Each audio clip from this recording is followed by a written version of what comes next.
السلام عليكم ورحمة الله وبركاته. الحمد لله الذي أعزنا بالإسلام وأكرمنا بالإيمان، والصلاة والسلام على من اتبع الإحسان. أما بعد، فقد قال الله تعالى في القرآن الكريم والفرقان المجيد بعد أعوذ بالله من الشيطان الرجيم. بسم الله الرحمن الرحيم. إنما المؤمنون إخوة فأصلحوا بين أخويكم واتقوا الله لعلكم ترحمون. وقال نبينا رسول الله صلى الله عليه وسلم: ألا أخبركم بأفضل من درجة الصيام والصلاة والصدقة؟ قالوا بلى يا رسول الله. قال: إصلاح ذات البين، وإصلاح ذات البين الحالقة، أو كما قال رسول الله صلى الله عليه وسلم. கண்ணியத்திற்குரிய அல்லாஹ்வின் நல்லடியார்களே, நம் எல்லோரிடத்திலேயும் இருக்க வேண்டிய அல்லாஹுவும் அல்லாஹுடைய தூதரும் மிகவும் விரும்பக்கூடிய ஒரு குணம், அதுதான் சமரசம் செய்து வைக்கின்ற, சமாதானம் செய்து வைக்கின்ற ஒரு நல்ல குணம். பெருமானார் ஸல்லல்லாஹு அலைஹி வஸல்லம் அவர்கள் கூறுவார்கள், தொழுகையை விட, நோன்பை விட, தர்மத்தை விட ஒரு சிறந்த ஒரு குணம் இருக்கிறது என்று சொன்னால் அது அல் இஸ்லாஹு ذاتுல் பைன், மக்களிடையே சமாதானம் செய்து வைக்கின்ற ஒரு குணம்.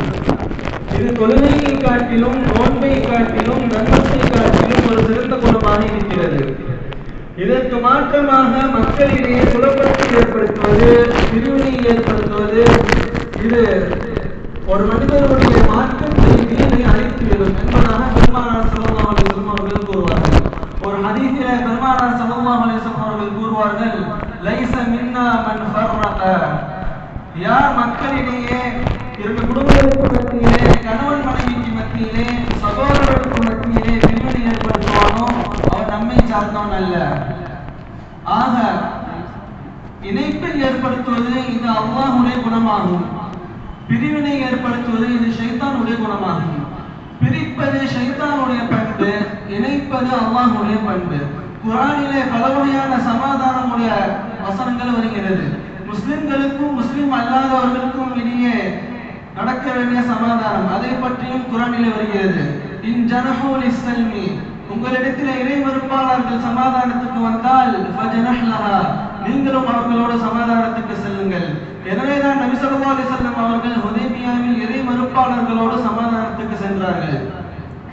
இன்னும் கணவன் மனைவிக்கு மத்தியிலே நடக்க வேண்டிய சமாதானம், அதை பற்றியும் குர்ஆனில் வருகிறது.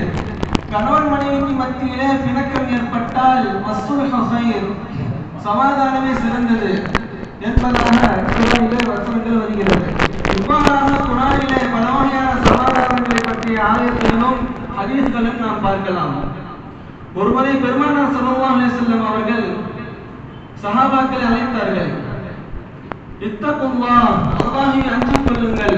வஸ்லிஹு ذات பைனிக்கும், உங்களுக்கு மத்தியிலே சமாதானத்தை ஏற்படுத்துங்கள்.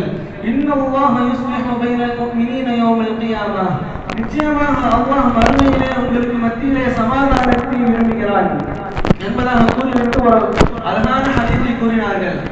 ஹஜ்ரத் அனஸ் ரலியல்லாஹு அன்ஹு அவர்கள் அறிவிக்கிறார்கள்,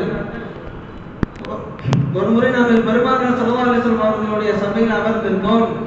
அப்பொழுது பெருமானார் ஸல்லல்லாஹு அலைஹி வஸல்லம் அவர்கள் திடீரென்று சிரித்தார்கள். எந்த அளவுக்கு என்று சொன்னால் அவர்களுடைய கடவாய்கள் தெரியும் அளவுக்கு சிரித்தார்கள். அப்பொழுது ஹஜ்ரத் உமர் ரலியல்லாஹு அன்ஹு அவர்கள் கேட்டார்கள், யா ரசூலுல்லாஹ், நீங்கள் திடீரென்று சிரிக்க என்ன காரணம் என்று கேட்டார்கள். அப்பொழுது பெருமானார் ஸல்லல்லாஹு அலைஹி வஸல்லம் அவர்கள் கூறினார்கள், நான் அல்லாஹ்வுக்கு முன்னால் கொண்டு வரப்பட்ட இரண்டு நபர்களுடைய காட்சியை கண்டேன். அதில் ஒருவர் அநீதமிழைக்கப்பட்டவர், இன்னொருவர் அநியாயம் செய்தவர். இந்த அநீதமிழைக்கப்பட்டவர் அல்லாஹ்விடத்திலே கேட்கிறார், யா அல்லாஹ், இந்த நபர் எனக்கு அநியாயம் செய்து விட்டார், எனவே எனக்கு அவனிடமிருந்து நீதியை பெற்றுக்கொள் என்பதாக கேட்கிறார். அல்லாஹ் கூறுகிறான், இந்த இடத்தில் இதுக்கு தீர்ப்பு என்று சொன்னால் அவனுடைய நல்ல அமல்களை எடுத்து உனக்கு கொடுக்க வேண்டும். ஆனால் அவன் எந்த நல்ல அமல்களையும் செய்யவில்லை, இப்பொழுது என்ன செய்வது என்பதாக கேட்கிறான். அப்பொழுது அந்த அடியான் கூறுகிறான், அநீதமிழைக்கப்பட்ட அந்த அடியான் கூறுகிறான், யா அல்லாஹ், அப்ப என்னுடைய பாவத்தை அவனுக்கு எடுத்து கொடுத்து விடு என்பதாக. அல்லாஹ் தஆலா கூறுகிறான், அதோட சொர்க்கத்தை பாரு என்பதாக கூறுகிறான். அந்த அடியான் பார்க்கிறான், அங்கே தங்கத்தால் ஆன நகரங்கள், மாளிகை அல்ல மாறாக நகரங்கள் இருக்கின்றது. அதனை பார்த்துவிட்டு அந்த அடியான் கேட்கிறான், யாரை இதெல்லாம் யாருக்கு, நபிமார்களுக்கு என்று கேட்கிறான். அல்லாஹ் சொல்கிறான், இல்லை.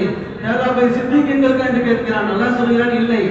இதெல்லாம் ஷஹீதானவர்களுக்கு என்று கேட்கிறான். அல்லாஹ் சொல்றான் இல்லை. இதெல்லாம் யாருக்கு என்று கேட்கும்போது அல்லாஹ் சொல்றான் இதற்கான விலை யாரிடத்தில் இருக்கிறதோ அவர்களுக்கு தான் என்பதாக. அப்பொழுது அந்த அடியான் கேட்கிறான் இதற்கான விலை யாரிடத்தில் இருக்கிறது என்பதாக. அப்பொழுது அல்லாஹ் சொல்வான் இதற்கான விலை உன்னிடத்தில் இருக்கிறது என்பதாக. யா அல்லாஹ் என்னிடத்தில் எப்படி இதற்கான விலை என்று கேட்கும் பொழுது அல்லாஹ் சொல்வான் உனக்கு அநியாயம் செய்த அந்த அடியானை நீ மன்னித்து விட்டால் இந்த சொர்க்கம் உனக்கு இருக்கிறது என்பதாக. அப்போது அடியானை அல்லாஹ் நான் மன்னித்து விட்டேன் என்பதாக கூறிவிடுவான். அல்லாஹ் அந்த 2 நபர்களையும் சொர்க்கத்தை அனுப்பிவிடுவான். இதை கூறிவிட்டு பெருமானார் ஸல்லல்லாஹு அலைஹி வஸல்லம் அவர்கள் கூறுவார்கள் மறுமையிலே அல்லாஹ் தஆலா சமாதானத்தை விரும்புகிறான், எனவே நீங்களும் சமாதானத்தை விரும்புங்கள் என்பதாக கூறுவார்கள். அல்லாஹ் சுப்ஹானஹு வ தஆலா நம் அனைவரையும் சமாதானத்தை செய்யக்கூடியவர்களாக ஆக்கல்வானாக. ஆகிர் தஅவானா அல்ஹம்துலில்லாஹி ரப்பில் ஆலமீன்.